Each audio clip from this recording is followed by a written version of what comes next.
Spend a week reading with me, and at the end we'll have a little review. This week I spent reading The Handmaid's Tale, which was an incredible book, and this is kind of just a little vlog, so we can spend some time together. I started out by going to the bookstore and buying a ton of books, including the one I read this week. I was kind of on a kick, if you couldn't tell by what I picked out. Here's my beloved baby Suki. She is the love of my life. You can tell she's very happy to be here.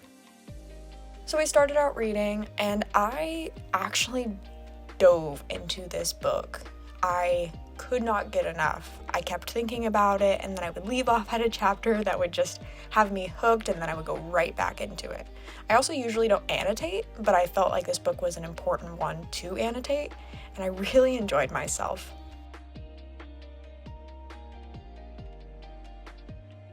Then a little bit later, I sat by the candlelight and really just relaxed and enjoyed myself.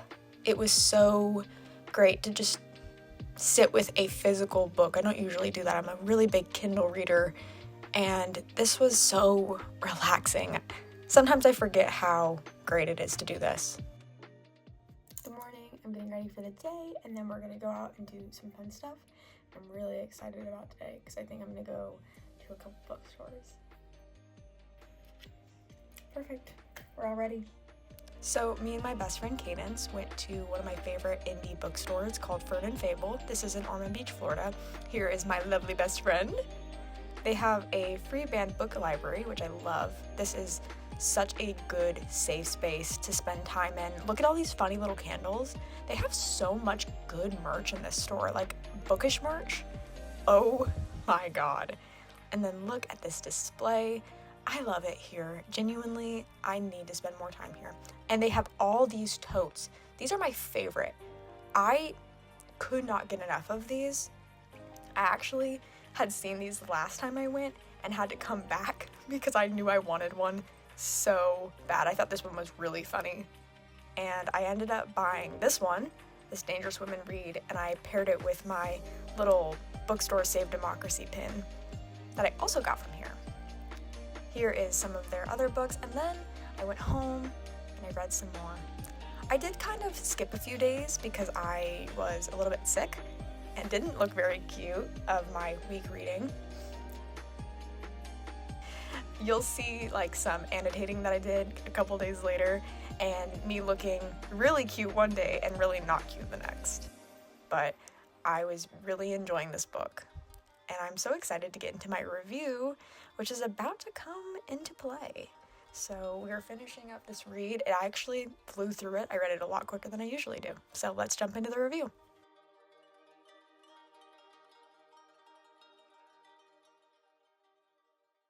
Let's talk about this book. I spent the last week or so reading The Handmaid's Tale. Let's just say this book has put me in not only a chokehold, but has been giving me an existential crisis since I finished it. I'm not one for tabbing books. I've literally never been into that. Let's just say I annotated. There were so many good things in this book. So many good quotes, so many things that made me go, ooh, that feels too close to home. I think it's important to remember that none of these books are predictions. Dystopian novels are typically very rooted in an author seeing something that's happening in their society or in other societies around the world, and then taking those events and amping them up and dramatizing them so that we pay attention, because we need to pay attention. Because these things are absolutely capable of happening in our society and in the world around us. So when a book feels like, wow, oh my gosh, that feels too close to home, that's when it's time to pay attention. Because these are based off of somewhat real events. They're just dramatized. But if you think it can't happen to you, it absolutely can. And this isn't a review in the sense of, I'm going to walk you through the book, because that's not what I do. This is a sense of what I found in the book. So let's get into my review. Oh my God. Oh my God. Reading this book was genuinely some of the most wild reading I've done all year. Genuinely, this book made me sit back and think. And if a book makes you sit back and think, you need to pay more attention. When something hits close to home like that, there's typically a reason why it hits close to home. There's typically something you need to pay attention to. It's made me think about how much I need to pay attention. It is an honor and a privilege to be able to read, to write, to speak my mind, to protest, to be able to say that I am a woman and my voice is heard and I am capable and I'm strong. These women in this book do not get that chance anymore. These women aren't allowed to have personalities. These women aren't allowed to read. They aren't allowed to write. They're allowed to be breeder women. Now, throughout society, we have seen many women be reduced to bodies. However, women are special. Women give us our life's blood. The entire human race would not exist without women. However, we do see a lot in society that women are treated as less than. I found that this book did not have a lot of cohorting, didn't have a lot of whispering in the dark. There was some, but there wasn't a lot. And I believe that the reason for that is to prove how scary it was in this time, in this book, to sit there and know information, because knowing information made you more capable of being, if you know what I mean. This book was rooted in warnings almost. We have to pay attention to those who would try to take away our rights. We have to pay attention to those who would try to take away our freedoms. In the land of the free, which, I mean, Gilead was America. That is known in the book. And I found that this is rooted in warnings. It genuinely is. This is rooted in making us sit here and think about what we need to do and how we need to stand against our oppressors. Because your oppressor can be somebody across the world. Your oppressor can be a politician. Your oppressor can be your husband. One of the first things that you learn about fascism and authoritarianism is that they will do everything they can to try and take away your knowledge. Because if you're not knowledgeable, you don't know anything outside yourself. If you've never tasted freedom, then why would you yearn for it? Because there's nothing to yearn for. You don't know. Hence why it is so important to read, and why it is so important to step out of your comfort zone, and it's so important to look at the rights of other people in the world so that you know what you deserve. So in chapter 20, on page 117, she goes on to say, you are a transitional generation, said Aunt Lydia. It is the hardest for you. We know the sacrifices you are being expected to make. It is hard when men rebel you. For the ones who come after you, it will be easier. They will accept their duties with willing hearts. She did not say, because they will have no memories of any other way. She said, because they won't want things they can't have.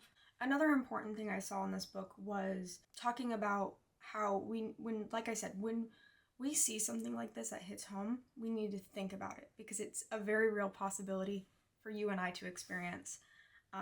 She goes on page 144, she says, I remember a television program I saw once, a rerun made years before. I must have been 7 or 8, too young to understand it.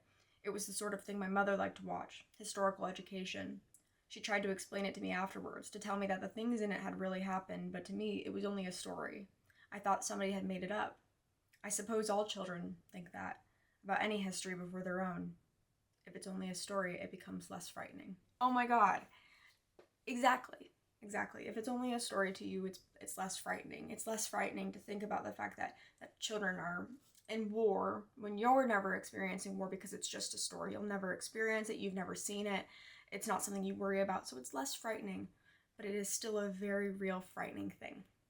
This book for me feels like a wake-up call. Wake up. Listen. Pay attention. And so, to kind of drive my point home, Margaret Atwood, in her foreword, or her introduction to the book, talks a lot about why she wrote the book and what the meaning of the book is. And kind of answers some frequently asked questions about things like, is this a feminist novel? Is this a prediction of the future, which we already talked about? But she says something in this that I loved. They ask if the Handmaid's Tale is a feminist novel. And she goes on to say, if you mean a novel in which women are human beings with all the variety of character and behavior that implies, and are also interesting and important, and that what happens to them is crucial to the theme, structure, and plot of the book, then yes, in that case, many books are feminist. Why interesting and important? Because women are interesting and important. They're not an afterthought of nature. They're not secondary players in a human destiny, and every society has always known that. Without women capable of giving birth, human populations will die out. That is why the mass rape and murder of women, girls, and children has long been a feature of genocidal wars and of other campaigns meant to subdue and exploit a population. Kill their babies and replace their babies with yours, as cats do. Make women have babies they can't afford to raise, or babies you will then remove from them with your own purposes. Steal babies. It's been a widespread, age-old motive. The control of women and babies has been a feature of every repressive regime on the planet. So, the main point I got out of this book is it's a wake-up call. If you're going to read this, know that it is not a prediction, but it is something that can happen, because history repeats itself if you never learn from it. If you are too scared to look at history in the face, if you are too scared to say that that's more than a story, it actually happened to people. People are every day treated with injustice. People every day are still oppressed, even if you don't see it. You have to wake up, unless you want to live through those stories that are too scary to think about. You have to wake up so you can learn from them and do differently. This was such an incredible read, genuinely. I love it. I'm going to watch the show. And I talked to one of my friends on Booksta, and I think I'm going to read The Testaments, which is the sequel to this book series, and see what I think about that, and probably do a review on that too. So thank you so much for watching. It was great seeing you. It was great talking with you, and I'll see you in the next one.